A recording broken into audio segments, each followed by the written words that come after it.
હવે આપણે જ્યારે windows are gaps in candlestick અને rising window acts as support, એટલે ઉપરનો ગેપ સપોર્ટની જેમ કામ કરે, નીચેનો ગેપ રેઝિસ્ટન્સની જેમ કામ કરે. અને વિન્ડો આ બને કેવી રીતે ગેપ?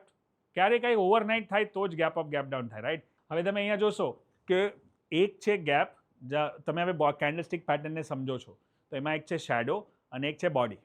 હવે અહીંયા જે માર્ક કર્યું છે એ શેડો ટુ શેડો માર્ક કર્યું છે કે પહેલો શેડો અને બીજો શેડો જે છે એની વચમાં જે પાર્ટ હોય ને અગર ગેપ અપ ખુલ્યું હોય તો જ્યારે માર્કેટ ફરીને પાછું નીચે આવે તો એ સપોર્ટનું કામ કરશે, અને માર્કેટ અગર ગેપ ડાઉન ખુલ્યું હોય તો ફરીને પાછું ઉપર જશે તો એ રેઝિસ્ટન્સનું કામ કરશે. મારો એક્સપિરિયન્સ એમ કહે છે કે આપણે શેડો ટુ શેડોની જગ્યાએ કે આપણે એને બોડી ટુ બોડી કરે. બોડી ટુ બોડી ક્યાં આવશે? જ્યાં અહીંયાનું આ પાર્ટ છે અને એનું આ પાર્ટ છે એને આપણે ગેપ પકડે તો વધારે સારું છે. આ તમને કોઈ બુકમાં પણ નહીં મળે, કેમ કે આટલા વર્ષોનો મારો એક્સપિરિયન્સ છે જે કહે છે કે બોડી ટુ બોડી ગેપ વધારે પાવરફુલ બની જાય છે.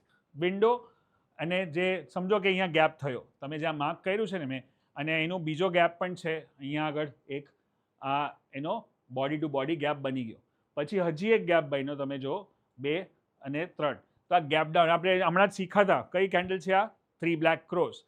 હવે જ્યારે માર્કેટ પાછું ઉપર આવશે તો શું થશે કે પહેલો ગેપ તો એને, જો પહેલા ગેપ પર પણ થોડુંક રેઝિસ્ટન્સ આપ્યું એને, જો તમે અહીંયા માર્ક કરશો તો પહેલા ગેપ પર પણ એને થોડું રેઝિસ્ટન્સ આપ્યું, પછી જ્યારે ક્રોસ કર્યો તો એ પહેલાના ટોપ ગેપ પર ગયો અને ત્યાં જ એને શેડો બનાવ્યો, ત્યાંથી સપ્લાય આવી ગયું. હવે ત્યાં મને ખબર હોય કે આ ગેપ રેઝિસ્ટન્સનું કામ કરશે તો મારી સમજો આ જે ગેપ ડાઉન ખુલ્યું 3 દિવસ એમાં હું ફસાઈ ગયો હોઉં તો મને નીકળવાનો ચાન્સ મળી જાય, રાઈટ? અને મેં ફસાયો ન હોય અને મારી કોઈ પોઝિશન જ ન હોય તો હું એમાં ફ્રેશ શોર્ટ કરી શકું, કેમ કે પછી ત્યાંથી માર્કેટ કરેક્શન થયું.